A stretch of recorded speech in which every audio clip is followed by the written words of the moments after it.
of this event. So you are right. Navi are the favorites Some coming Black into this Stallions, eh? Black Stallions. All right, well, we'll see. I don't know. It would be a bit of an upset. That's a tall order. I'm excited to see this Vegas squad more, though, because they've got some new players, right? Faces that we don't know that well. They're just starting to gel as a team. A lot of the matches I've seen from Vega, it's like they're at 90%. You know, they've got a lot of the mechanics, they've got some of the strategies, and then that execution can sometimes fall a little bit short. I've heard it's a lot of the mentality. Is at least in Kip's regard. She said, you know, if there was just like a nice positive voice in there all the time, this team is just the best. She really believes them. She thinks they're all extremely good players and they work well together, and like some of their scrims and stuff have gone very well. But it's a lot of it comes down to that mentality actually in the game, especially at LAN. And obviously, as you said, a lot of new players, ergo, not a lot of experience on I the do LAN think stage. they have the individual skill, though. When you watch this team and you look at like the first 10 minutes and you sort of break down the laning phase, the mechanics are there. Exactly. The mechanics are there. So I do really believe it is a matter of time. You have to get that experience on LAN. You got to get the willies out. You know, it's a little scary on the main stage with all those people going crazy. Although there's no stage here yet. You're just playing in the comfort of your own player booth. So, you know, take it for what you will. Ooh, we have a featured matchup here. Speaking of, what do we got? LeBron. My boy LeBron. And Sema. Big fan. Big fan of that pose as well. Both these guys, actually. Dude, LeBron is a legend. I've been following this guy forever. This guy, much like our friend Mind Control, is a Face It EU winner. That's how he first started to get some attention. And look where Mind Control is now. He won a TI. Does that mean Navi's going to win TI? Probably. I can't promise you that, but history shows us it's likely true. So congratulations, Navi fans. But this man is not new. That's Soma the Slayer. Yep. He's the legend. He's been playing Disruptor since you were in diapers. That's true, actually. He's a legend. It's true. Slayer and Undershock are the two. And, of course, now he just goes by Slayer. I think of him as Sema, so when I see Slayer, you know, sometimes that disconnect is there. But Slayer and Undershock are the two that we really know. It's Blizzy. Zayetz is how you pronounce that name. Right. The Z-A-Y-A-C. I had a conversation with Kip. It's just like Goryetz. His name is spelled G-O-R-E-C. It looks like Gorek, but in the Cyrillic, it's pronounced close to Goryetz in my terrible terrible English. You're doing great. And then Palantimos is one of the other ones who is a relatively new blood on the scene. And then there's just Navi. They have some guy. I hear he's been there a while. I forget his name. Something Superman. Yep. There's Something actually like a Dendy jersey hanging up in the hallway here. Two PGL from Dendy the Superman. Isn't what a that guy. Nice? He always signs Dendy the Superman. I know, but he like I never see it like anywhere else other than his signatures. Exactly. You know what I mean? Like, I've always wondered what the story is behind that. He should put it in his tag, like in the game when it says like Navi.Dendy. He's got nothing after that. It could be the Superman. That's true. That's not Dendy's style, though. He likes to keep it cool and simple. He's just straight Dendy. But here we go, Trent. We are loading into look at that LeBron. Look at that wink. Our second to last game. I can't even focus. Of the evening here. Of course, our match after this will be Vici versus Pain Gaming, brought to you by yours truly. But for now, it is all CIS. Chen and Sand King going to be the first two banned out by Navi. Vega banning out the Enchantress as well as the Shadow Fiend. More importantly, what do you think of these sweaters? Pretty good, eh? Those look cozy. The Vega hoodies? Yeah. Oh, they're awesome. You a little jealous? I love that esports teams have just stepped up merch across the board. Oh, speaking of stepping up in terms of swag, though, that Lil hair. I mean, that is dedication. Oh, yeah. All credit to Lil, honestly. Yeah. The big playmaker. He is the reason right now that Navi have so many DPC. I think he has 900 of their 1,100. I mean, he really is the man of the hour. Yeah, fair point, fair point. But and a first pick Tiny for Vega. Is he the most OP hero left on the pool? Well, there is definitely a the most flexible gyrocopter. OP hero. Oh, that's a good point. Maybe this is Witch Doctor Gyro. I think you're right. Ooh, wow. Okay, so I mean, he's been a long-standing counter to the old Tiny, right? The Life Stealer makes sense. But then they go for the ABBA early on. So a little bit of a strategy prepared here. Some downsides already. You can't dispel Maledict, and that's kind of Witch Doctor's thing. That is very true. Abaddon, I feel like, is a hero that we haven't talked about too much from like a panel perspective, but very strong right now, especially if he gets a little bit of early farm. That EG game earlier, I talked to Bulba for a moment, and he described that game as Abaddon plus 4 supports. Yeah, putting level 25. A lot of credit onto the prowess that hero has. I don't know. What do you think about Abaddon right now? Well, his level 25 just got nerfed by a pretty heavy margin, and it's still pretty insane. So probably fairly strong heading to the late game, right? This early, it's a little bit odd. I feel like you tend to like seeing the matchup before you pick him. But at the same time, it's also kind of like, well, what are you going to do? You know? I mean, I'm going to Baden. And chances are he can probably hold his own in the lane unless they dedicate like 2 supports. So they've seen the lifesteal, they've seen the Witch Doctor, so they can say, okay, look, if you cask me and then you go for an open wounds, I'm just going to dispel off the open wounds. So I'm going to live. So you're going to need some secondary support there. And then I'm just going to go mega greedy on you. And my other 2 lanes will be all jacked up. So Gyrocopter makes it through this next set of bans. Yeah.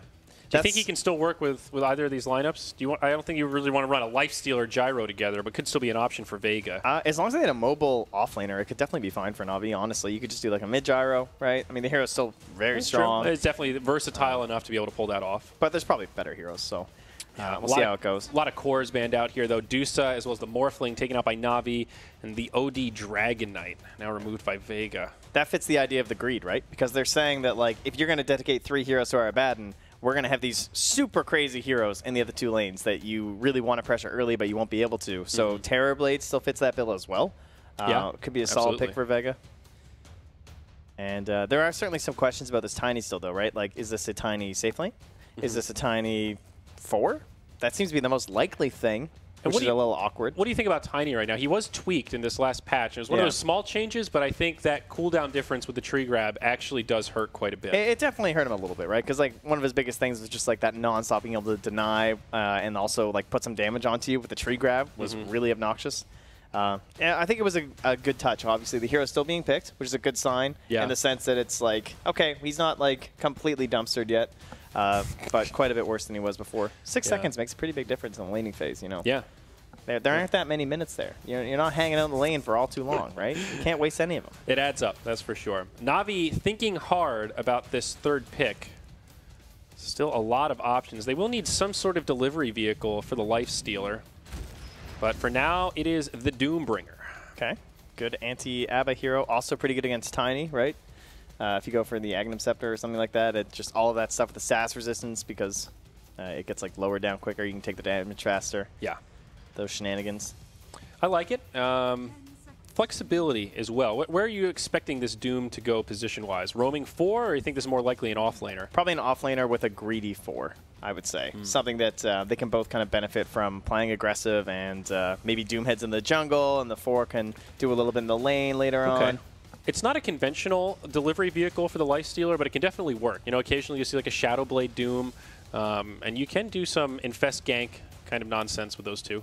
Yeah, maybe like a Nyx 4 would fit fairly well too, right? Because then you have like good infest carrier and also dual lanes well with the Doom, but could also set up kills on the Abaddon if he was in a tri-lane situation.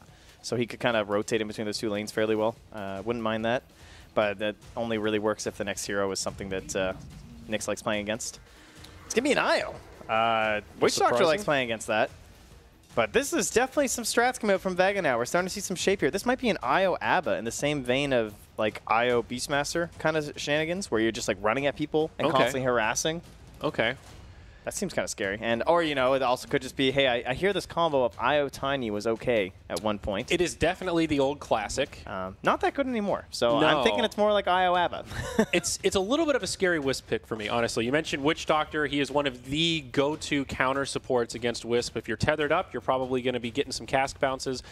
Doom also pretty darn good against Wisp. I mean, you can make a case that Doom is good against every hero in a pure 1v1 because that's what his ultimate does. But Wisp is one of those heroes that really needs to time those spells perfectly, and Doom is just so good at breaking that up. Yeah, if it were to get doomed, you know, it does nothing, right? Yeah, this isn't one of those heroes that if it gets doomed, it's like, okay, well, I can still like right-click a little bit, and like, no, it's done. Like, cut it out. Yeah, and now DP going to be the 4th for Navi, so another form of lockdown in the silence, an AoE silence at that, so one more thing the Wisp has to worry about. And also the Abaddon. Silence is one of the things that really makes his life very difficult. So what is it, Vega? What is this strat you've brought to our best of 1? I still think the Terrorblade could maybe be an option here. Yeah, we're getting a little bit weird in the lanes, though. Like, who's going to go mid versus this DP at this point? Yeah. Who's our support? Is this actually going to be an IO Tiny support pairing? I mean, that seems a little insane. You can always dual lane mid with the Wisp, right? Wasn't that the old classic Wisp Tiny mid? Are we going back to those days? No, it does make you wonder how they want to set up these lanes. 4th pick will be the Gyrocopter, so not the Terrorblade. I'm almost surprised to see Gyro making it all the way to 4th pick. He is one of the most played carries this tournament, but actually his win rate really not that impressive. It was 50-50 last I looked. So You know, even though very strong, not necessarily that free win hero from a stats perspective. Interesting. Still very curious how they're going to set up these lanes, though. I feel like I'd almost just... Is it safe to just ban Disruptor? Just be like, man, I just don't want them to pick Disruptor at this point. Like, he's a good 5. Maybe they're going to do IO Disruptor, and this Tiny is going to be just a core. They'll ban the Bane. Okay. Similar vein, someone who can just control up the Lifestealer. Is there any chance this is a support Abaddon, and he's not the 3 that we've just been assuming? Definitely. I mean, you can do it. It's all right. I think he's much better as a 3, but just these lanes look so weird to me. I'm kind of throwing it out there as... I think it's pretty bad this game, though. He doesn't really do anything. Yeah. Like, if I think it's support Abaddon, I think of it against, like, really heavy stuns or something, who he just wants to, like, save that one person in the lane from, like a Bane Mirana combo used to be, like, the only reason we'd see it or something. Right. So. Sometimes counter Bat Rider, Should that kind of a thing. I do like the Bane final ban from Navi. I think this Vega draft is definitely lacking on some lockdown. Right now, you are super reliant on that Avalanche to connect to find some of these kills. So Bane would have just been some great what this draft is lacking. They ban out Omni Knight. I think very smart. We've seen the power of DP Omni together. Pretty good duo there. Yeah, and that, again, speaks to the flexibility of the Doom, because it could be 3, could be 4. So you kind of have to account for both just in case. And I don't really see any legendary 4 here that's incredible. The Nyx hasn't really worked. I mean, it's okay against the Gyro, but it's not very good against the IO +1. It can be hard to get the double stun, just because like IO is super fast, and the hero's going to be really fast who's tethered. You know, I do kind of like Disruptor here for Vega. It's certainly the best 5 left in the pool. So Rubik's not very good this game. He's okay. That could add some lockdown. Not much is coming to mind here, Trent. This is a tough last pick.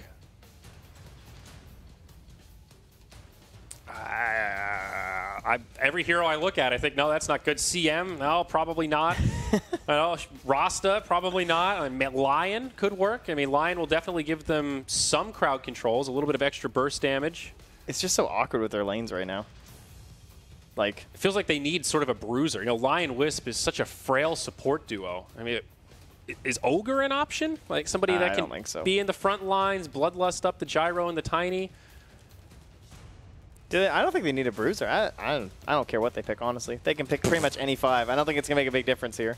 I don't think it's the biggest deal. Well, they've chosen. It's the Disruptor, so big good surprise. Thing we talked about other heroes for 50 seconds. No, you were right. Disruptor does feel like kind of the safest pick here. Synergizes well with what they have. So now what will it be for Navi, Trent? So what do we have now at this point? We have...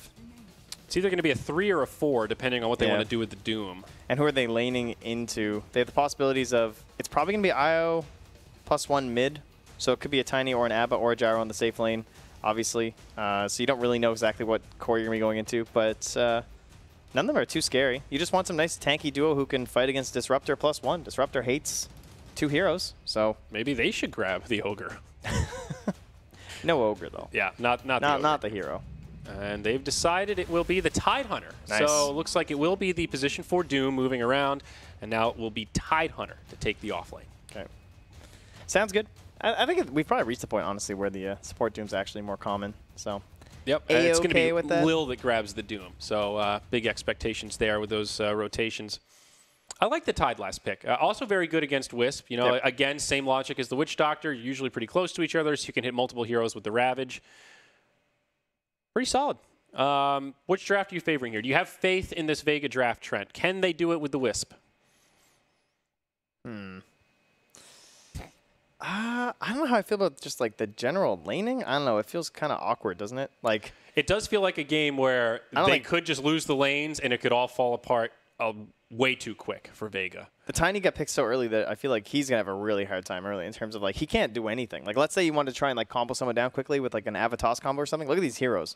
Like, you got to bully a Witch Doctor, I guess, and hope that he's out of position, because other than that, it's going to be a pretty rough time.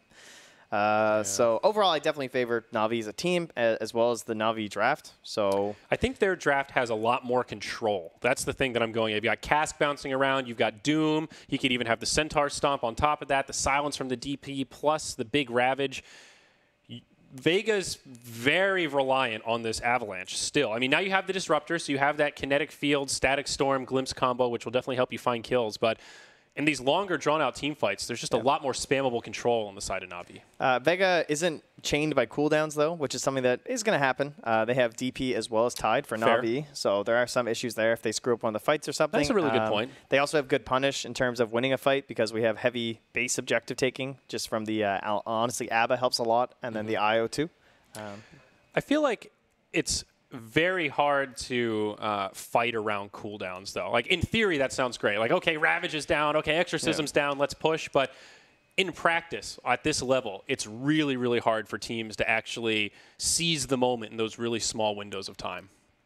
Yeah, in general, just going to keep saying that now with general here, but the split pushing isn't that crazy for either team either. There's, like, wave clear kind of, like, Tiny... He can kind of wave clear with the tree and the Avatos and everything. He's going to be like appear in a lane, blow it up, and kind of run away. He doesn't want to just like stay on the same lane for a while.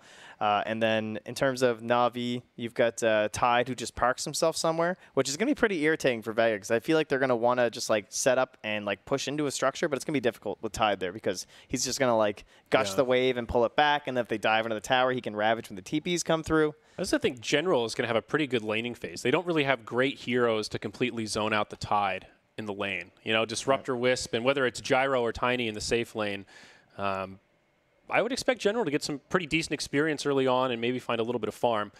We do have a pause loading into this game, folks, so you're not missing much. Looks like one of the players had to step up for a moment. So we do have an admin pause, and we will get into that game as soon as it is ready to rock and roll. But for now, you got to look at these ugly mugs. Sorry. Condolences. I know it's rough out there. I know it's a tough time. So should hopefully be just a couple minutes, and then we can get on with our second to last game today. Again, it will be Vici versus Pain as our final match to close out day 2 of this Swiss group stage. It will either be the best or the worst game of the day.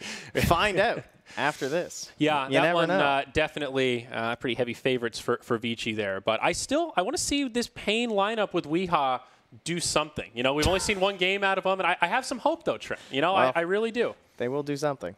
I'm sure. Hey, I don't know. They could do it. I'm okay with that. I can believe.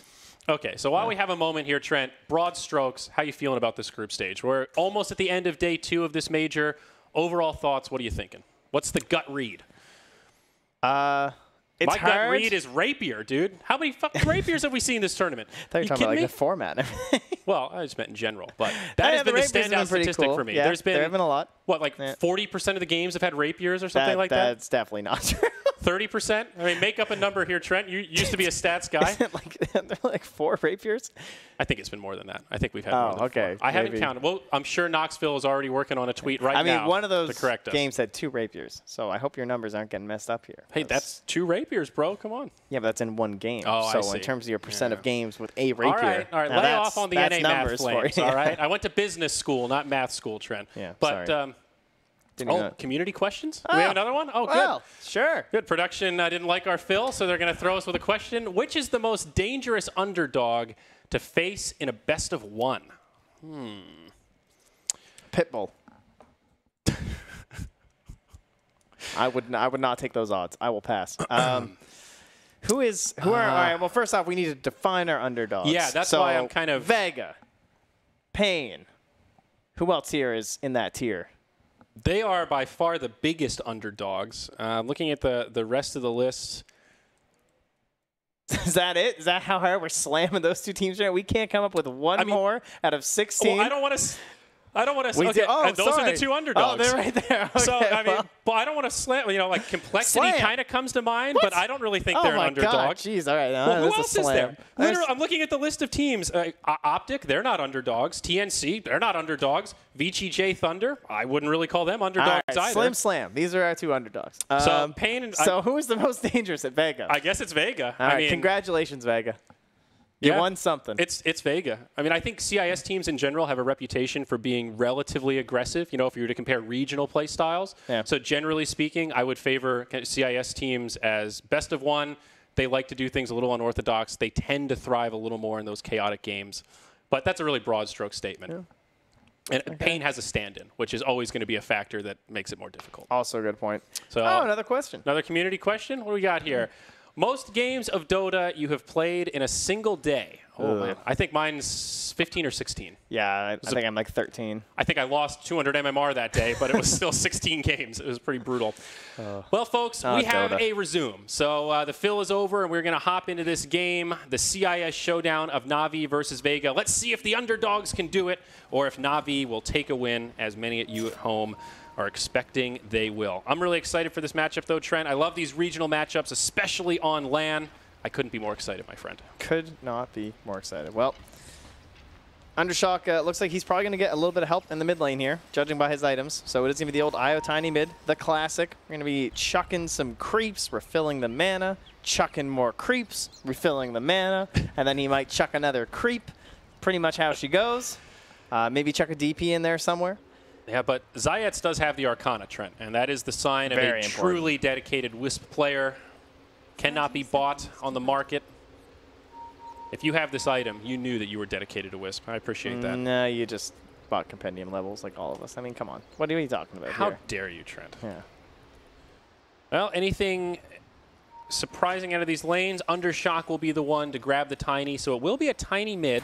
And it looks like a safe lane try for Vega, so relatively predictable lanes. Yep. A little bit of bounty invasion here as Vega head up to the high ground. LeBron going to be nearby. Looks like Vega going to grab at least 2, but on the far side. Blizzy's making some plays down here, going for the creep grab. Well, look at this, Trent. We don't see this too often, but there's just a straight bounty rune down here. Nobody went for it. Yeah. You know, he's busy. They think that he's there right now. Yeah, Blizzy in kind of a cool position down here behind the tower. Crystallized didn't want to run up there by himself, thinking it could be a trap. Aha! And now Blizzy going to try to pull this creep wave. We saw this last game. It was punished pretty hard, but this time it looks like Blizzy will be able to get away with it. Mid lane, Undershock, in some trouble. Lil being very aggressive at the start. Pretty standard stuff for Lil. This is really his forte. Make space for Dendi early on, but not an easy lane for Undershock by any stretch, even without the Doom. Yeah, and he has no help here right now either. I thought the IO might start there a little bit more with the bottle and everything, but he's trying to get a level 1 kill on the Tidehunter is more than likely what they were going for. But the Witch Doctor was here instead of being down bottom with the Abaddon. So this puts a good lane for Abaddon for sure. But it means just because the Witch Doctor's not there to try and zone him out or anything. But obviously it's going to make life a lot easier for General. So they're just kind of shoring up all 3 lanes. They're going to win mid if this situation continues. Undershock's not going to have a good time. Yeah, absolutely. And top should be fine, and bottom will just kind of be a trade.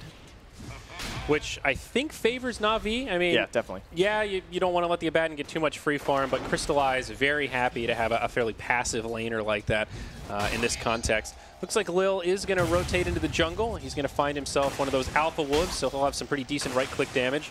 Especially in a little trio scenario. Trio, you know, whatever you want to call it. Oh, look at this wrap for him, too. Yeah, Zayat's in a lot of trouble. That's a first blood drawn by LeBron. Navi didn't even have to do much for it. Just the squishy Wisp dying to auto attacks. Seema is going to be able to make it out. One more auto attack is not enough. Good kinetic field will keep him alive, but first blood is drawn, and Navi are definitely off to a good start. Lil's got a creep wave here as Wisp starts to chase him down, but Zayat needs to be careful.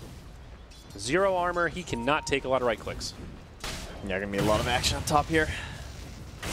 Now, just how aggressive they are. LeBron coming in, he's got a cast. Is it gonna find a bounce? No, but this still might be enough for the kill. Zayats flies in, the heals are enough to save Seema.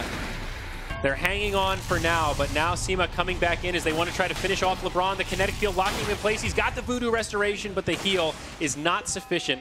That'll make it 1-1 as this dire tri-lane finds their first kill. All right, nicely done. And then bottom lane actually using the Aphotic Shield aggressively allows Crystallize to then use the open wounds and get a lot of his HP back.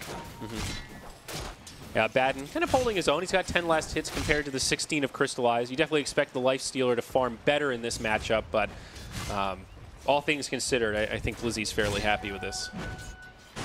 And checking back in on, up top. Cast bouncing around, they'll find the kill on Seema. So much explosive potential from Navi.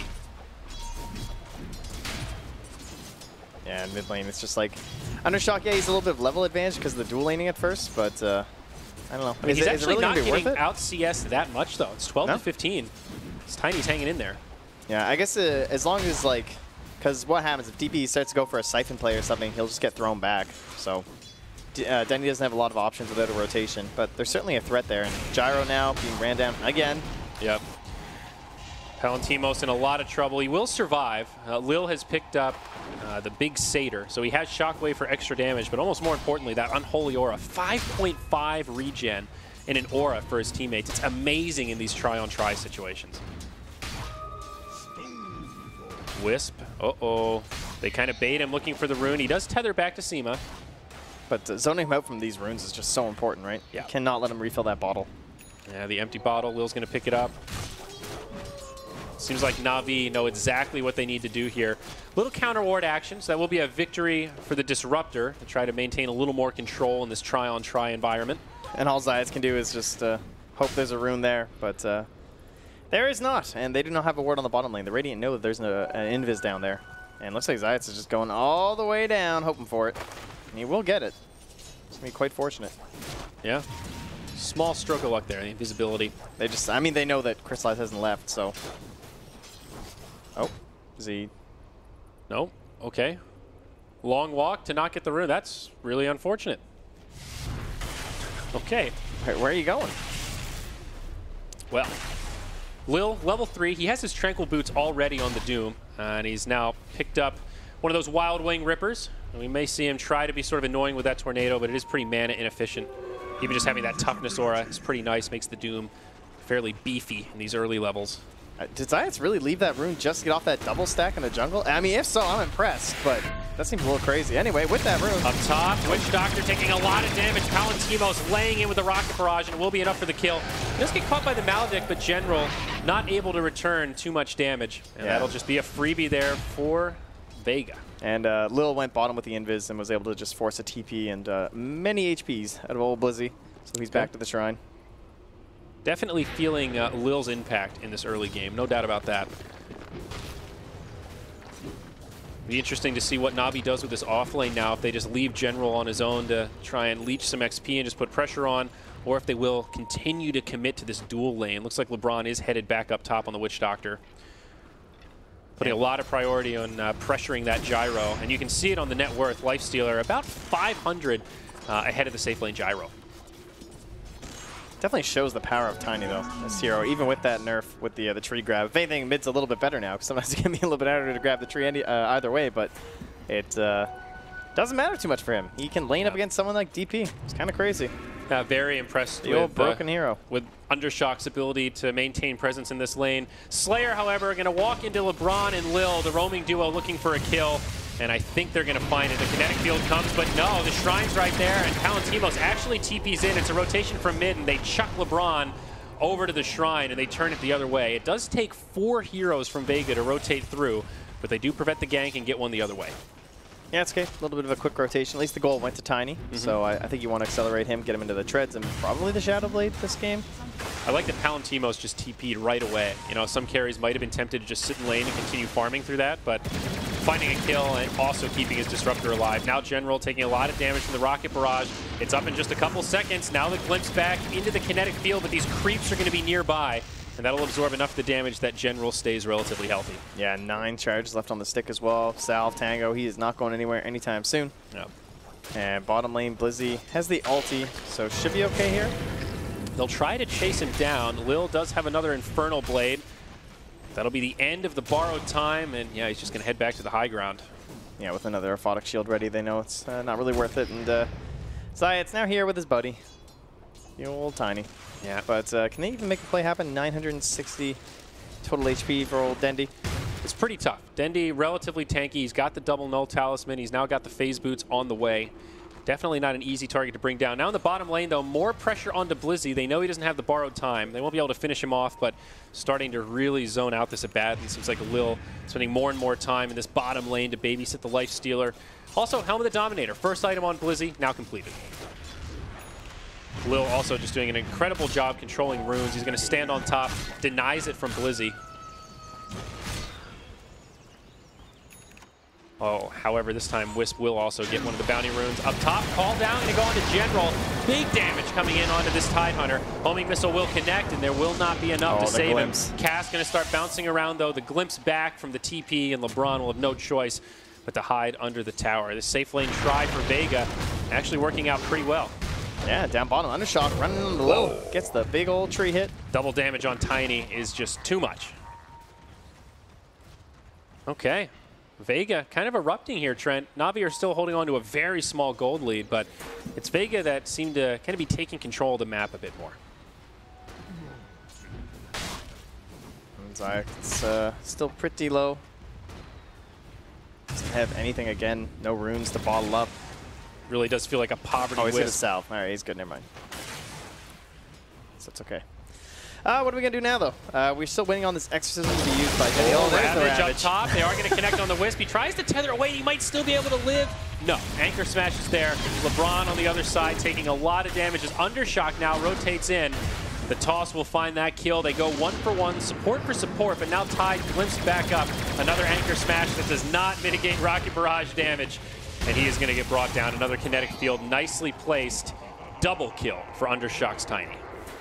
So nice to have a core with that balance of damage between magic and physical like that. Especially in the early game when you have someone like Tide who's trying to, as I said, prevent that physical damage with the either the Anchor Smash or just the Kraken Shell too. Does not do anything. So even though shreds them. Vega get those kills up top, they do have to make a lot of rotations. Dendy and Lil try to use that time to pressure the tier 1 mid. They get it down to about half HP with the first exorcism of the game, but won't be able to finish it off with this rotation. Yeah, Undershock 4-0-0 though with, again, another one of those rotations he said. So he's starting to build up a little bit of a streak here that we have to watch out for. Yeah. Crystallize, he is just doing his thing. 74 last hits, 19 denies at the 10-minute mark. He is happy as a clam. Very impressive farm, 4,800 net worth, and you know, making that case for why just static farming can be slightly more economically efficient than going for those kills early on. He's going to hit level 10 himself, and his armlet is just around the corner. I like that General Zoom is stack up here with LeBron too. Just going to help try and get him over to level 6. Don't have anything to do with the Ravage right now anyway, so you just push out the wave into the Gyrocopter, go back from this, and help LeBron get to a point where he'll have like actual kill threat during the next Ravage. Because Witch Doctor can actually capitalize off of Ravage a lot. Sets up for a good cask, can then go into a Mallet on a couple of heroes as well, which is arguably even more important. And then you also have that ulti, which can be very difficult to use in a lot of games. And yeah, he just dances around there. General happy as can be that his camp's being stacked for him. No doubt. I also like that LeBron did grab that early point voodoo restoration. Or commenting last game, we see a lot of Witch Doctors just go pure aggression, and in this particular match, seems like he's gotten pretty decent value out of that heal. Yeah, I mean, it was an aggressive tactic, though, because he was playing with 2 other heroes in the lane, too, so it actually enabled a lot of damage. They were able to hold their own into the Gyro, the Wisp, and the Disruptor. Very true. Big stack here, getting cleared out by Palantimos. It's going to be big for Zayetz. Get him closer to level 5, but they're moving on in. Lil is 1 creep kill away from level 6. Those little Harpies are not going to do it, but this Wild Wing should. And now there is a Doom available. This could be a kill. Yeah, Navi going to be very upset they let that go. They had a ward on it. I'm sure they were waiting to fight there and try and catch them when they went for that stack, and they weren't able to do it in time. So we talk about getting Witch Doctor 6. Obviously, Aya was even more important. And I don't even know if he got the tome this game. It looks like he did not. They might have given it to the Disruptor because he is 6, and he's looking to set up a kill here with the Tiny. Yeah, it's a tough call. You really want the relocate, but Static Storm is also a game changer in a lot of these. Looks like we'll see some split tower pushing. Vega pressuring mid as Navi use another Exorcism to pressure top. Looks like meanwhile Palantimos just happy to farm away in the jungle, getting that extra heal from his good friend Wisp. Vega pushing slowly but surely. Navi are going to be able to knock down this tower way more quickly, and they could come in to mount a defense. Remember, Doom's still available on Lil, and he's going to drop it on the Disruptor. No Static Storm in this fight. Crystallize also rotating in. It's all 5 from Vega. Navi having trouble finding a target as the Lifestealer does infest inside of the Siege Creep. Tiny does have a Shadow Blade now, so Undershock is invisible. It's a good thing he's in that catapult. Kind of saves him. Yep.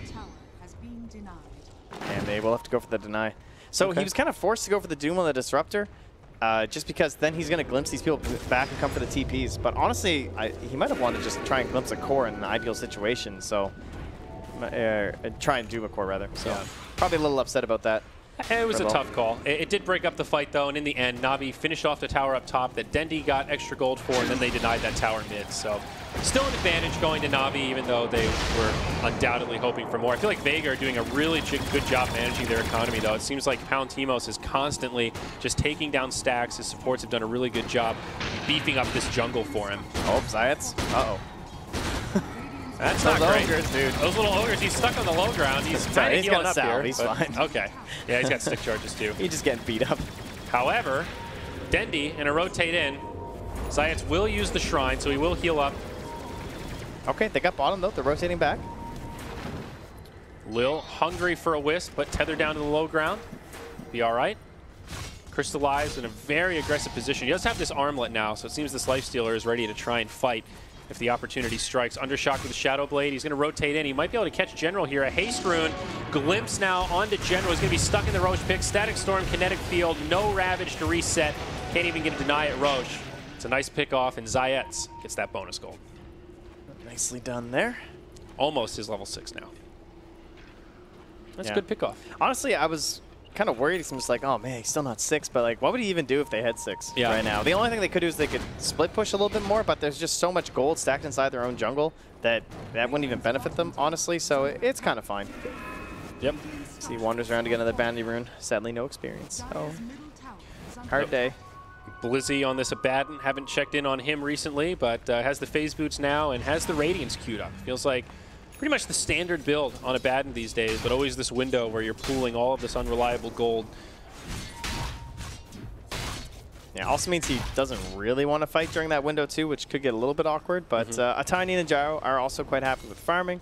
It's just like, are we going to be able to use this IO at all? Man, Zayats, he is very good at doing these double stacks, and that is super useful when you're playing IO Gyro. He just did it again on the Ancients and a Hard Camp. That's a lot of gold. Also for himself, right? I exactly. Mean, hey, it's gold a little for himself, and following around the Gyro gets him that extra experience. But Navi, they see what's happening here. Passive game from Vega. They want to try and change that, so they approach with the next Exorcism, and ideally this tower goes down, and then they think about Roche more than likely with the Ravage backing them up. Exorcism not needed to finish off this tower, and even though Vega have done a really good job managing their economy with these stacks, Navi have done a fine job of themselves, and they've maintained this couple hundred gold lead throughout most of the match. Good call on the Roche as they do deploy the Exorcism for this. A recently completed Medallion on Lil also makes this a lot easier. Vega are nearby. They could come in and try to contest this, and it looks like they will. I think that Medallion might save it. Oh, no. Oops, Static Storm, Kinetic Field in the pit, sort of off the mark, but the call down actually going to do a lot of damage. Navi with a lot of low health heroes, but General with a great Ravage breaks up the fight. They get the kill on Undershock. Doom comes out on Abaddon, but he does have the borrowed time, and he's going to heal through it. Lil taking a lot of damage inside of the Roche pit, but they're going to turn onto the Abaddon. Roche so low, they'll lose Lil here. Radiant does kill Roche, and Lil is the one to grab the Aegis, so even though he goes down, he will come back to life. Zayats did buy back to make this happen. Lil taking so much damage from the Rocket Barrage and homing missile. It'll end up being a triple kill from Palantimos as the DP oh my God, that glimpse does make it away. Came off cooldown. I don't know if they would have been able to kill him anyway, but... So that ends up going in Navi's favor. It's a 3-for-3. Wisp buys back, and still Roche does go down to Navi, and they secure the Aegis for themselves. The Aegis gets burned, but at the end of the day, the Radiant do come out ahead. That is true overall. However, there is still 700 gold for the Gyro, which is pretty huge, whereas the rest of the gold for the Radiant was much more spread. You know, it makes you wonder, too. Lil has the Medallion up here. There's a little window where it wasn't, No, I thought that they were actually going to get it in time because of the Medallion, but it wasn't quite there. But Crystallize he drops very quickly during this fight. Right in the middle, and then he actually stays fighting to damage into Undershock, but then he infests in here into General, and he hops back out trying to go and plant because he thought General was going to die, but the General sticks up and lives. So he kind of suicides into the Gyro. But, I mean, it's not like he could have fought much more anyway. He probably just died to a flat cannon. Look how close it is for Lil, though. He finishes off Roche and still grabs the Aegis when he's on like 3% HP or something there at the end. Really well done, knowing his limits in that situation. If they walk away from that fight with an Aegis on the Gyrocopter for Vega, that's way worse for Navi. Yeah, definitely. But you do make a good point. Even though Navi as a team kind of get the benefit there, Gyro now #1 on net worth by a nice margin. That's pretty good for him. But SNY completed. Most importantly, is just there's no Aegis for Navi, which means it's harder for them to play aggressively, which means we're going to play passively from both teams, and that seems to suit Vega, I would say. I have this Abaddon who wants the Radiance. I have a Tiny who maybe can abuse this passive gameplay. If Navi want to try and take advantage themselves, they have to split up, and that's when Tiny can just go in and look for these kills deeper with the Shadow Blade. But again, this Tiny was picked very early, so they're very tanky heroes. Even Lil like that is not an easy one to take down. Yeah, relatively speedy too. Actually made it outside of the kinetic field. No, not going to be locked in. Homing missile. Okay. This Tide so beefy now. He's got drums and Hooded Defiance. If the fight starts though, the gyro could just be there in an instant, so slightly worrisome. Top tier 1 does end up going down. Navi moving in. Too. They're hoping that they actually came back in for a fight, it looks like. Interesting. Yeah, not a defense mounted, but they will move all their cores up to the top lane. Both Navi supports in the Radiant jungle right now. Dire drop a scan down bottom. Not going to find anything there. They've seen Tide up top, though, and now they see DP, though. So they probably have a pretty good idea as to what's happening. So how do you like this, Trent? Blink Dagger on Death Prophet immediately after the Yules. It's obviously been a very good item on DP after the BKB, but she is a lifestealer, so they're going to try and use that combo here. Oh, they are going to catch Tiny. There are some sentry wards down. He's going to go for the TP, and Undershock will make it. That glimpse saved him, taking away the DP's damage. Sending right back to the top lane. Well played by the Disruptor. Okay, that's one gank mitigated. Tiny's item build looks like he's going to go for S and Y also. Going to be finished up here after that Shadow Blade. All right, we're beefy. No early BKBs. I don't think it would really suit what's happening in this game anyway. Plus, BKBs will still be good versus the Ravage later on, so they'll have some nice late 10-seconders. For now, just stay fast, stay tanky.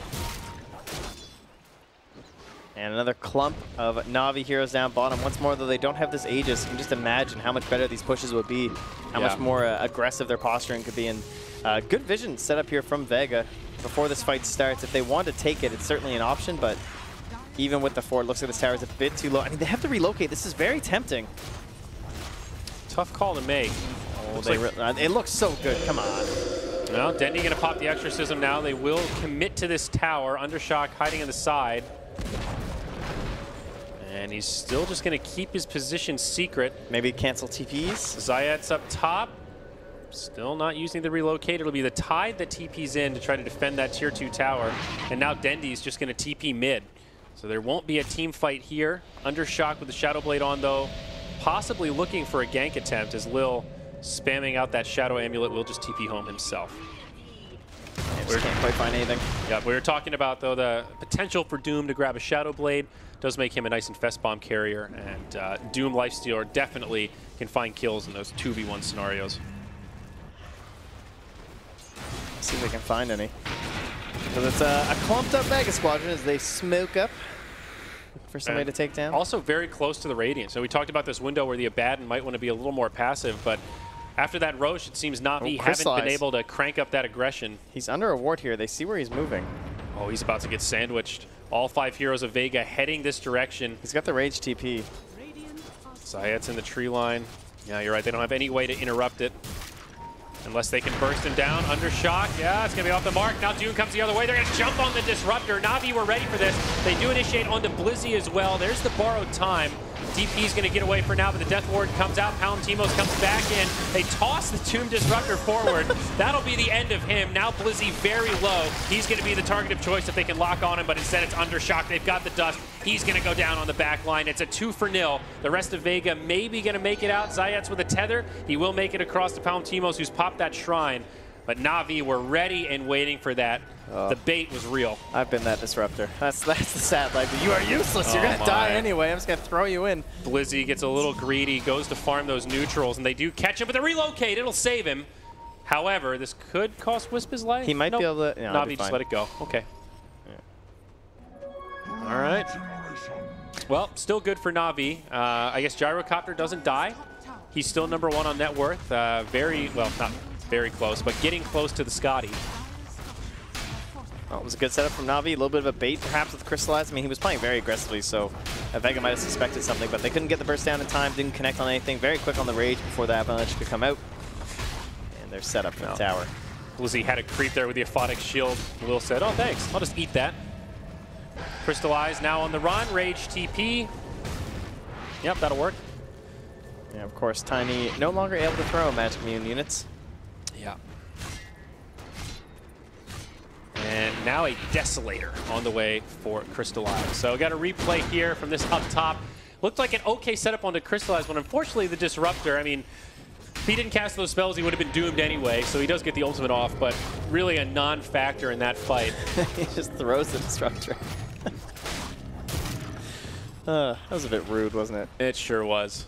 I think Blizzy played that fight just about perfectly, though, running into the front lines, forcing out the borrowed time relatively early, but kind of breaking up the fight so that Navi couldn't just charge. And made the space for Palentinos to get out to make it to the Shrine and also for the Wisp to survive. Yeah, and that was a fight they didn't have to take. Again, they could have just raged TP'd or something, but everyone was there ready to back them up. They kind of suspected that's what Vega were up to, so nicely played by them to try and get some aggression going in this game, even though they didn't get that Aegis when they wanted to. Yeah, now check this out. You look at the Gyrocopter. He picked up the ultimate orb, did have a Scotty queued up, and instead of buying that second orb, it looks like he's made the call to switch to the BKB. Oh, that is so rough. Oof. But yeah, ultimate orb, very expensive. One of the least value items, so to speak, in terms of cost per stat.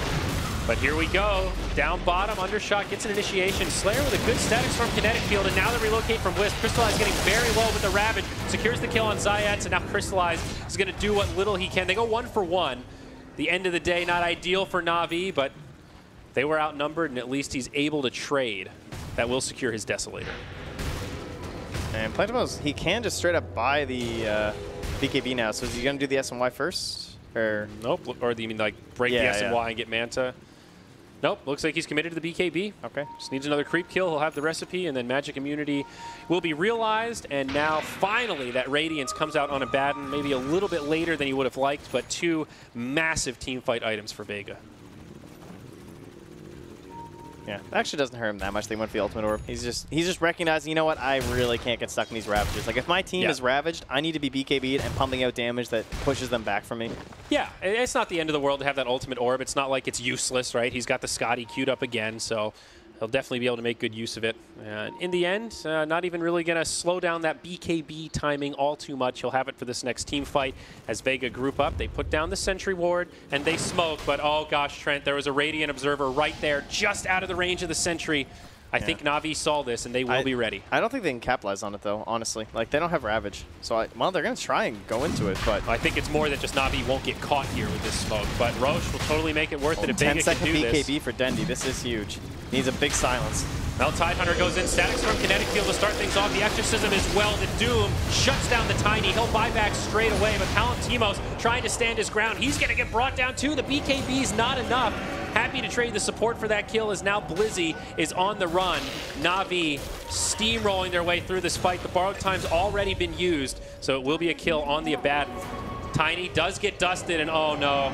Oh, this could be a dieback for Undershock. He now gets silenced. Dendi will get glimpsed back, but Crystallize has closed the gap. General's here. The relocate, it'll save him. They ping out the Wisp. It looks like they do want to punish this Wisp this time. But so costly for Vega. They don't get Roche, they don't win the fight, and Tiny has to burn his buyback. Yeah, Dendi was on point with that silence. He caught all 3 of them inside the pit. They felt pretty safe, like playing inside the Static Storm, and then suddenly they couldn't cast anything. Ava died, I think, before he even cast the Aquatic Shield. Like, he went down so quickly. Absolutely obliterated. It was also a great catch from Lil. I mean, he made Tiny a non-factor in that fight. He got doomed and then destroyed before he could really do anything. With all that said, this will be Navi grabbing the Roche. Yeah, not being taken away from them this time. Yeah. And that's going to be Cheese as well. So kicking off that earliest Roche, you know, the faster you get it, the faster the important one comes for a DP lineup. So here we go, the replay. That was the silence Trent was talking about to start it off. It forces the BKB from Gyro. He just gets cast and then he's like, just to ult. I mean, this is the problem with grabbing the BKB there with Gyro. You feel like you need it for the Ravage, but that was a fight with no Ravage, and Dendi being in the front line with the Exorcism just chews through the Magic Immunity. Blizzy just got shredded. Got two Aquatic Shields, and that was pretty much it with his ulti. And well, LeBron gets soloed by Undershot. Didn't really miss much there. Just support getting picked by Shadowblade Tiny. Definitely a freebie. A small sign of life, but Vega going to need a few more of those to turn this game around. Also just so bittersweet. I mean, Vega had the right idea, right? We're going to smoke, we go to our high ground, we're going to drop the sentry to make sure that Navi don't know we're smoking, and this cheeky little ward on the other side of the trees still catches them off guard. Yeah, that was a nice one. Weren't too many other ones that would have done that for them, obviously, or else they know their ancients were blocked or something, so might call it a little bit unlucky, but the same time, they took a smart fight because there was no Ravage. And it still went that well for Navi because Navi also have a ward here on the low ground, so they saw the rotation up anyway. Yeah. Yeah, fairly good point there, but yeah, just like Dendi essentially ravaged them. Like he just gave them the old silence, and some of those heroes are just as good stunned or silenced. I mean, what's an IO gonna do? Just sits there. Absolutely right, my friend. So pretty sizable lead for Navi now, somewhere around 5,000. A small dip after we saw that Witch Doctor get picked off, but still pretty happily in control in terms of farm. Now Lil with the Shadow Blade. He has the surprise inside, possibly looking for a pickoff, but not going to find anyone with this rotation. Slayer up top drops his combo, and he'll just TP home to survive the wrath of Dendi. I like what Plantimos is doing too. Oh, he's actually going back for the Scotty. Well, he had the butterfly queued up because he saw how fast he got shredded in that last fight. But he might just be saying, I've invested too much into this ultimate orb at this point. Because honestly, I kind of like the butterfly idea better. Yeah. I feel like he's just getting destroyed by the Crystallize on the Lifestealer. But Lil with that surprise, coming in behind. Doesn't find the nice, easy target that he wants, though, just an ABBA. Still a couple seconds on the Shadow Blade. He'll make it to the high ground. And all the while in the Radiant jungle, Zayats and Plantimos pushing down. I feel like Vega are executing this Wisp very well. You know, split pressure combined with the relocate threat. They are definitely doing a good job limiting the space for Navi to farm, but look at this, Lil with the rotation down. This poor Wisp could be in some trouble. You know that's the target that he's focused on. However, he sees Plantimos, and here we go. The Infest Bomb comes out, relocate will save him. Now, meanwhile, on the other side, the rest of Vega trying to pursue, knowing that it's only 3 members of Navi. Yeah, Navi didn't want to commit the Exorcism. They could have had that tower for sure. Yeah, still get the kill on the Wisp. Nice little play from the Abaddon to take that Wild Wing Ripper and give him a tether target to try and make an escape there. Yeah, I've seen him try it a couple times now where he just sets it up nearby when they were going to need it. But didn't work, but still, heart's in the right place. You miss all the shots you don't take. That's right. He's going for the Aghanim Scepter on the Abaddon. Oh, it's such an incredible item. It's okay. It's really incredible. Is that how low the standard of incredible has gone? 50% damage mitigation for everyone within a 900 radius? Yes. It's insane. It is an incredible Aghanim's trend. It is a literal game changer. It's okay. You've been hanging out with Brax too much, my man. It's good. Yeah. Well, here we go. Okay, I thought they were going to initiate on LeBron, but no, they just walk away. Reveals that Sentry Ward that he put down. Well, Navi have the cooldowns. Doom coming up in about 70 seconds, but they've got the Ravage, they've got the Exorcism. They seem fairly committed to this Infest Bomb type strategy. He did have he picks up Purge now. All right. Yeah, this tower again should be easy without the old Exorcism. Yeah, shouldn't need it here. Dendi also has the Eon Disc. We didn't mention that pickup, but he's gone. Interesting, he went for that Blink Dagger and just went back for very defensive items. BKB, and also has that cheese now swapped into his inventory. Yeah, it's good. The Blink was awesome because usually you get BKB then Blink, but he didn't need the BKB at that point, and then he used the Blink to get some Infest aggression going. So it was a good mix-up there. And there's only 15 seconds left on this Aegis, so there's a chance they could abuse this from Vega. There is a dire glyph, but remember, Tiny does not have buyback. It's still on cooldown from that Roche fight, so this is really scary for Vega. Crystallize in the front lines. He does have the Aegis, so if he goes down here, he could come back to life. Nice Rage, mitigates the Avalanche, and not going to be glimpsed either. The Aegis expires, and he'll be good. That was pretty close, though. They don't finish off the melee barracks, so sort of unfortunate for Navi. A little surprised they didn't deploy the Ravage there just to finish off that melee. However, I guess they knew the glyph was still available, so Vega could have reset. But it is a hold for Vega. Yeah, that's huge. I mean, that melee will probably be back. Like, I mean, unless they come like right at the next Exorcism, it's going to be really close to no, it'll regen quite a bit. That Desolator on Lifestealer does give them a lot of pushing burst, and he's also going to go for the Assault Cuirass. Crystallize going into minus armor mode here. Lil now has the Shivas queued up. Pretty standard stuff on Doom, but big item there.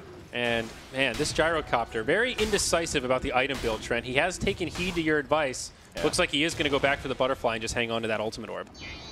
Everyone hates this. It sucks. You feel like an idiot. But, I mean, if he just wants to disassemble and make a Manta, that's kind of okay this game. It's not bad. I can live with that. Definitely not bad. But he does have the butterfly complete. No buyback for Palantimos, but this is obviously a huge item pickup. No real way to deal with it on Navi right now. I think MKB going to be the next choice for Lifestealer, and he's already got it in queue as that Assault Karas comes out. He's a psychic. He knows. He knew. I think he probably saw the quarterstaff in his inventory, but that's okay. And yeah, Doom with the Halberd. So yeah, I like that.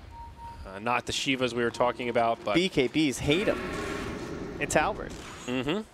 I like these broken gyrocopter scarfs lately. They just kind of stick out really far all the time. Sometimes it gets like super broken. It just goes in like a perfectly straight angle. Yeah. Well, slow and steady here. This game taking a slightly more passive turn as we're getting to the later portion of the mid-game. We're cursed. Yeah, both teams just focused on no one picks initiators. Fighting around item timings. We got Abbas. We got Omnis. What's going on? This Tide Hunter. At least Tide's getting stuff done for us, you know, and I can be thankful for that. Tide is ready, dude. He's got Blink. He's got Force. He's also got the drums. He's a speed demon. So close to popping it. Disruptor on the high ground. He does pop it. General hesitating just a little bit, but now Lil charges in. They've got the detection. Seema knows what's going on here. He will get caught by a cast. No bounces, but now General jumps in. The Infest Bomb destroys the Disruptor. Just be the quick pick that Navi was looking for. They ping that tier 2 mid. It's very low already, and they should be able to finish it off. Yeah, but Undershock's down bottom. Being irritating again with the Shadow Blade, constantly getting and his BKB. Those nooks and crannies. Yep. Still at 10. But this tower does go down eventually with no exorcism required once more. And our Roche timer about to come up. Both teams with one outer tower remaining. Ooh, 2 minutes. Also, the Aghanims on a Batten has been completed. Yeah, I have a feeling this game is going to stay passive until Roche comes up. I mean, maybe Lil will find an Infest Bomb gank. He does have Doom, but in lieu of that, this is going to become the battle for Roshan. We'll see both teams probably start to ward up around that area in the relatively near future to maintain control. Well, Palantimos is set on this Scotty. His dreams might finally be realized if things keep up at this passive pace. Still holding the top of that chart. Still just running around, destroying waves. Has the helm creep from the Abba following him, the Alpha Wolf. Nice one to have, too. Well, Trent, now the Scotty, I think, will come for the gyrocopter. I know, it's going to be there, dude. We're going to get there eventually. 2,000 gold up. This is actually the time. Undershock looking at that DP, but will not find the opening. It feels like Vega are kind of hungry for an initiation, but really just not finding anyone. Yeah, it feels like same thing with Lil, right? Crystalline's been inside of him several times. Yeah. They just wander around hoping for something, so they're going to smoke up. Infest is probably almost back off cooldown at this point. So the line is fairly accurate as to where the Dire team are. Navi closing in past the illusions. Yep. They say, no, don't kill those. It's a 5-hero smoke. Sioma almost dies in the exact same place in 3 by the shrine. Lil, who's he going to go for? The Ravage connects on 4. It's a beautiful initiation. And now Navi are focusing down this Wisp. Zayats tries to get out with the Glimmer Cape, but it's not enough as they dust him. A lot of low-health heroes will limp back as Blizzy gets left behind. Oh, the Aghanims. What? What? I didn't say anything. That was a perfect Ravage. It really was. Yeah. That was like the dream way to start off that fight. Now they get the Shrine, which means Roche will be even easier for Navi to take because there's no access point for Vega. Roche has not respawned yet, but he's going to be up in about 5 seconds. Very bittersweet for Navi as they will walk away from the pit.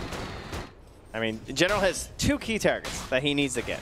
The Abba and the Io, because the Abba is just going to go for his typical aphotic shield off someone. He doesn't have... yeah, he'll use the Aghanims. Yeah, he can just... Yeah, that's right. He just, like, pops his ulti, and then he just instantly shields. So you kind of have to stun him to at least slow that down. And then for the Io, of course, you're just going to get the tether relocate if you don't Ravage him. So, yeah. Excellent move by General.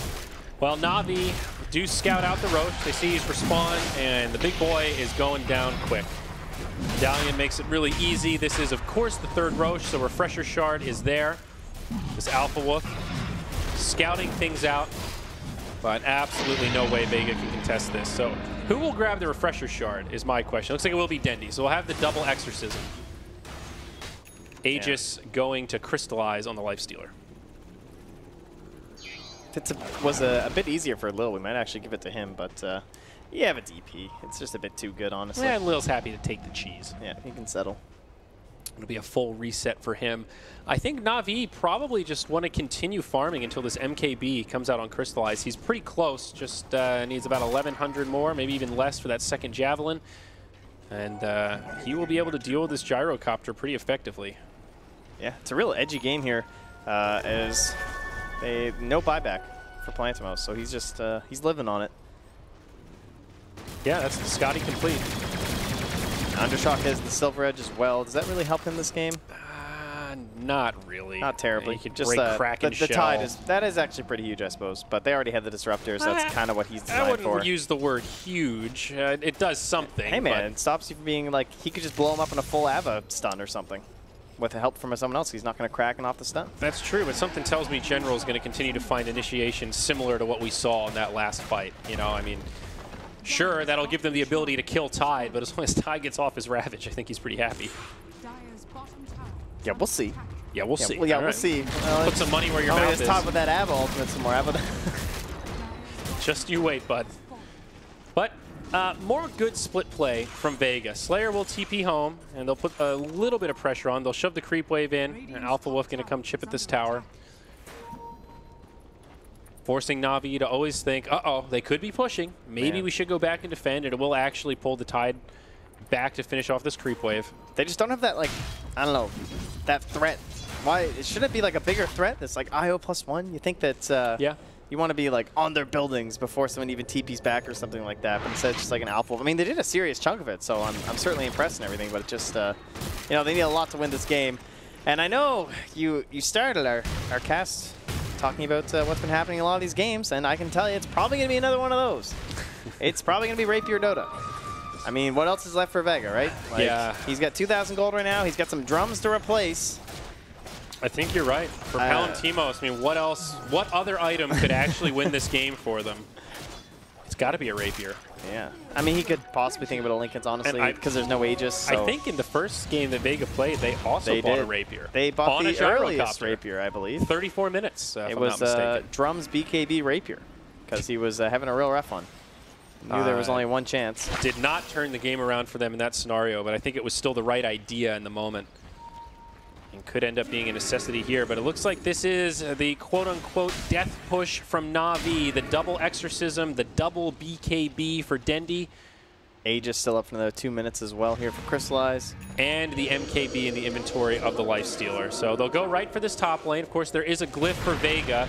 Undershot comes in. There's the Aeon Disc on Dendi, so that will delay the push a little bit. But Abad gets doomed and just obliterates. Pardon me, the Ravage comes out, obliterates the backline, but BKBs come out. Abad does get off the ult. He's full healed. He's killed LeBron, and actually the Tide goes down. Navi might have gone in a little aggressively. They finally kill the Abad. Wisp gets caught by the Yules, silence, nowhere to go. But 2 cores from Vega still relatively healthy. Is this going to be enough to stop the second Exorcism? Dendi still hasn't popped the Refresher Shard. There it goes. And Exorcism is back. The one glyph has been used. They will catch the Doom. Buyback now from Blizzy. Navi trying to hold on. Undershot gets low and he gets brought down. Blizzy does have the borrowed time.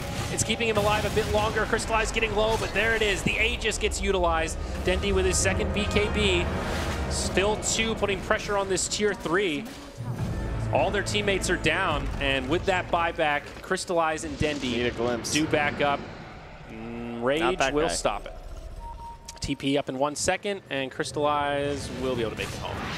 So kind of a weird team fight. I guess Vega did everything they could. They weren't set up in time because the TPs weren't ready from the IO and the gyro. They didn't want to use the relocate to come back in because then obviously IO gets sent back, but the cooldown wasn't quite ready, so they had to wait until their TPs were up, and that's what took them so long to get back in that fight, and that's why Abba was at like a quarter HP and doomed by the time they were even there. The Abba charged in, and I thought the Ravage was really good, but Vega actually had BKBs active on the gyro and the Tiny, I think, so really the Ravage didn't do much, but just full heal the Abaddon as he had the borrowed time on. Yeah. And also having borrowed time when you Ravage, that's sort of an ideal situation for the Abaddon. So it was a really chaotic fight, but in the end they burn 2 buybacks. Both Abaddon and Tiny have to buy back, and they kind of make a hold. I guess given that that was Aegis Cheese Refresher Orb, not too bad. They only lose 1 lane of barracks, but they did also lose that tier 3 mid. So it feels like at this point Navi can kind of just whittle them down whenever Dendi's ult is available. Man, imagine if you were a level 14 Witch Doctor and your level 24 Lifestealer buys the tome to get to 25. That is the sad life right there. Poor LeBron. Crystallize just getting everything in this game. So that'll be another 2 seconds added onto the Rage. And now the BOTs are starting to come out for Navi. Level 2 Boots of Travel on the DP. And Lifestealer. Well, he's got him queued up. Still sitting on the power treads for now, but that global presence. Vega are refusing the slow and inevitable death. Because they are looking for that Rapier. Now they smoke. They have a DD. They're going to try and make a play with it. Good choice. The Rapier is queued up. If he sells... Is he going to be close? I think he's close. He sells the drums. It's almost enough. Does have the double damage in a bottle. So 20k deficit, 1 lane of barracks down. If they're able to pick up this Rapier, Trent, what would you say the chances are Vega can turn this game around? Still pretty dark, or is it actually enough that they could maybe start to get some momentum back? Honestly, it's probably like, what, like 10 to 15%? It's fairly good chances considering you're down 20k. I mean, they have an IO, right? So they have that global split push presence. That's what I was thinking. With the Rapier on Gyro, you can chew through structures. Yeah, there is a chance that you do some crazy structure damage thing going on, or there's possibilities here. It is much easier than with most lineups, that's for sure. And Crystallize has just been... Lifestealer needs a GPM talent or something. I don't know. He spends so much time just sitting inside of people. Well, wouldn't that be interesting? Passive gold while you cruise around in the taxi service. Just hanging out. Navi with a pretty aggressive position, like trying to limit areas to farm. Look at these dire wards, though. Gyro might get jumped. Nope. Look at these dire wards down at the Radiant top lane. They are pretty ready to split push and see if anyone comes in to defend. I think it's the right idea from Vega. Navi have all of their ultimates available, cooldowns ready. Just playing this very patient. Chris slides ready for a second one when this fight starts. That's the double burst. You pop out, pop back in, pop back out. Oh, she's beautiful. It's a lot of damage. Yeah, it sure is. Dendi now with the Exorcism. 7-second VKB. Glyph is available for the Dire. They'll have one reset. The break comes in onto Dendi, but there's the Eon Disc. That'll be the first reset. I want to see General go for the fake Ravage where you like blink in and then just force step back and see if they pop. Dendi caught in the kinetic field, does use the Yules. And this is that slow siege we were talking about where Navi can kind of just whittle them down. With 2 cores on Vega lacking buyback, they really have to be careful with how they commit to this fight. Kinetic field not going to do much, as Dendi does just blink out. Homing missile will chase him down, just trying to get away. All right, let's go to the secret shop. So that's a mid lane of barracks down, Trent. Not really a team fight, but just a free lane of barracks for Navi. Because they can't fight until the Rapier's here. Let's go. There it is. Plantimos is in. Get this man a tome. Get this guy to 25. The Rapier is here. He really needs those 3 homing missiles. Yeah, the level 25 Gyro is really underwhelming. Global call down or homing missile charges at 50 minutes. I mean, they're pretty cool. They're okay. I mean, they're super annoying. There's no doubt about that. But I mean, you compare it to, you know, like his level 15. But compare it to pretty much any other hero's level 25s, and yeah, but his 15 is broken. Let's be frank here. Ooh, a glimpse onto LeBron. Looks like they might get a freebie on this Witch Doctor. That's nice. That's the Rapier scout right there. Don't worry, guys. I found it with my body. At least they know. And into the Roche pit we go. Curse of Avernus. So Witch Doctor could buy back here, and he will. Seems Navi want to make the defense. Roche falling very quickly, already at half HP. They are not going to get here in time to contest this, I don't think. Man, they need this Aegis so bad in the Gyro, too. It's coming together. Dude, this is a big sign of life for Vega. There's possibilities here. Now, you got to get home. You got to push out some waves here. So the Refresher Shard will go to the Gyrocopters. We've talked about. You think about those big ultimates, but a double BKB on a Rapier Gyro is a pretty big deal. Double BKB, double flat cannon. That's really what the key is. Okay, that's double flat cannon. That's fine. I mean, this is just insane. 18 multiple projectiling Rapiers flying about like he's the 18 Musketeers. And this window where Vega can't really take a fight in fear of not having buybacks, rapidly coming to a close. 2 minutes until Tiny's buyback is up. Less than that for a Baden. Also, Aghanim Scepter on Doom. I don't know if we mentioned that, but always a scary item to see. The tiny counter. Yeah, absolutely obliterates him. It sure does. Whatever happened to that refresher? Dendi did use it, right? Yes. Yeah, he just has a normal refresher. Yes. Now he has a refresher orb. He did use that last refresher shard to finish off the mid lane of Barracks. So still a double exorcism to deal with. And they've actually handed it over to Ava here. Well, what's kind of crazy, though, is, even if Navi get Megas, as long as they don't lose that Rapier. He's so close to them right now. Where's Gyro? Blizzy, he's the one that's going to get doomed here. Tiny comes in. Isabat's taking a lot of damage, and he will fall. The Gyro's here. Oh, my. Gyro doing a lot of damage. Brings down Dendi, but no, he can't do anything. Dendi's going to stand his ground, and that'll be the Aegis. I think this might be the end of the Rapier. What an awkward fight for Vega to take with Palantimos. He does not have the BKB anymore. The Ravage locks him down. Zayats falls, and the rest of Vega follows suit. After all that, Trent, what a sad way for this game to end for Vega. Wow. I mean, you knew that was probably coming, but a fair attempt. Did I, though? Come on now. The Abaddon getting doomed and dying just straight up. No borrowed time, no He was nothing. trying to create a fight outside the base so they wouldn't get Megas, and then they were ready to relocate. It makes sense. I get the strategy. I get the thought. Yeah. But after all that, I was really hoping that we'd see that big team fight to turn it around with the Rapier, and just not enough. And another kind of weird game, though, honestly, Trent. It felt like the momentum of that game was really kind of awkward.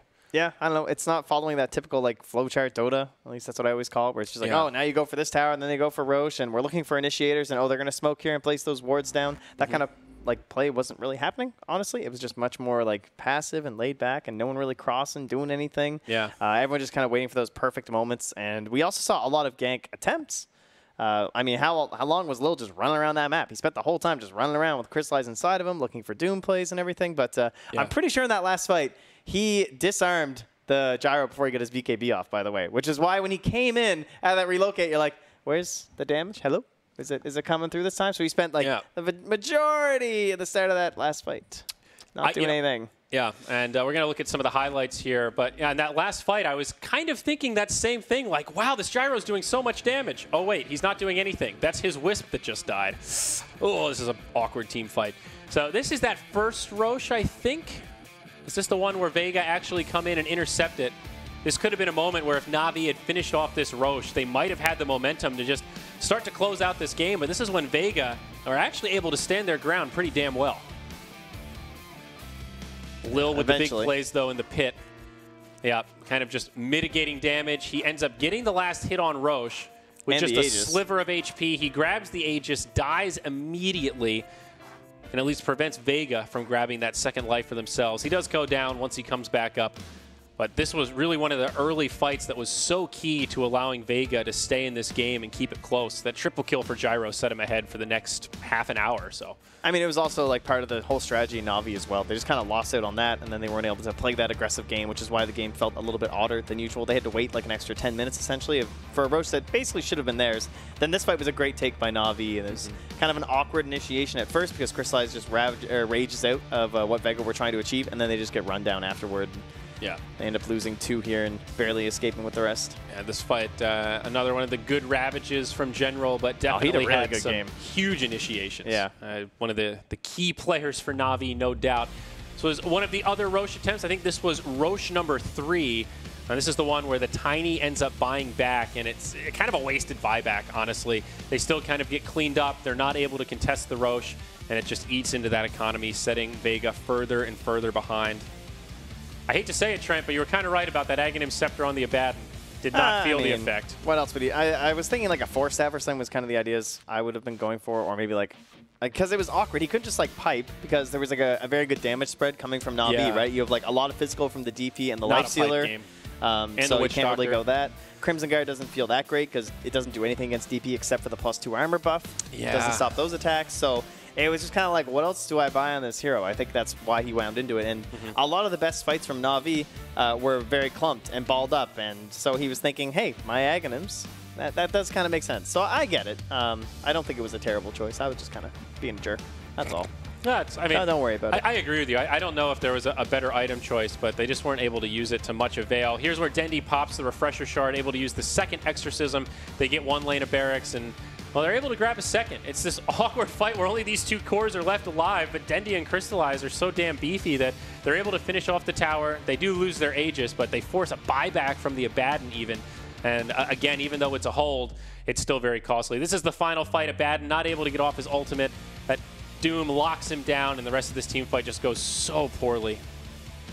At Gyrocopter, he does kill the Witch Doctor relatively quickly with the flat cannon once he gets disarmed. Someone had to suffer. End of disarmed, but yeah. I mean, really, given that that's a rapier gyro, you didn't feel the damage in that final fight, I guess is what I'm getting at. No, they tried to find that perfect desperation fight, and unfortunately, it wasn't there for them. So.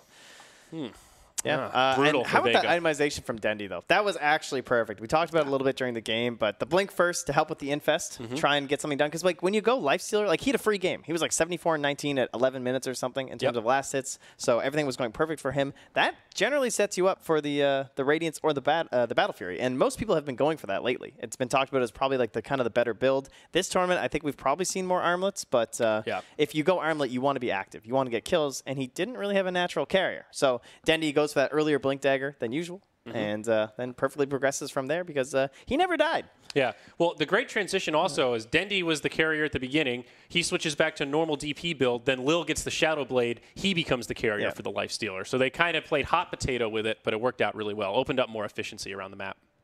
Yeah. So final scoreboard here for this match. Vega now 0-2 in this Swiss group stage. Not a good place to be. But like Trent mentioned, again, we have a flawless victory for Dendy here. 9-0-8 on the DP. Perfectly executed. Yeah, we've had a couple of those today. Yeah. Wow. So Navi fans rejoice. A pretty successful match there. And MVP, who do you got for this one, I'm going to give it to General. Even though Dendy did so well and I liked his itemization, I thought that his Ravages, personally, were on point. The only Ravage that I thought was a little lackluster is when they had both BKBs active on Vega towards the end. And even then, it was still a pretty good Ravage. It broke up the fight. It allowed them to lock down the Abaddon to some degree. Yeah. Every other Ravage felt completely on point. He had a couple 4-hero Ravages. What about you, production? It's General. They said General. We got it right. Oh, we're in there. The offlaner made it. Nice. 4-4-18. Good record for the Tide that game. Yeah, honorable mention to Dendy, for sure. But I actually think that, like, in terms of the job that he was given this game, General enabled a lot of what they had to do for the side of Navi. And it's not easy being that, like, that Tide, you know, that super initial initiator. Like, he didn't have a lot of vision going into a couple of those Ravages. Some of them he did have great vision, thanks to Lil and the Shadow Blade, so way to go, Lil. But nor did he have an easy lane, right? No, yeah, he was like doubling up. Yeah, chilling with a Doom. Is one of the few cores that has the burst damage to actually kill Tide in the laning phase, and with the Disruptor on top of that, they picked him off a couple of times, but he still got the experience, still got the farm. Yep. And made those he had to play it maybe happen. a bit different, too, because he was playing like really aggressive in the lane with the Tide, right? Because he had like the Witch Doctor there the whole time. And plus his damage at the end of the game was close to Dendy. He had 16k damage, and they had 21k on the DP. So, wow. Impressive stuff. All right. Well, folks, we're moving into another break, and then we've got one final match for the day. It's going to be Vici Gaming versus Pain Gaming, China versus South America. You're going to want to stick around because this final match should be interesting.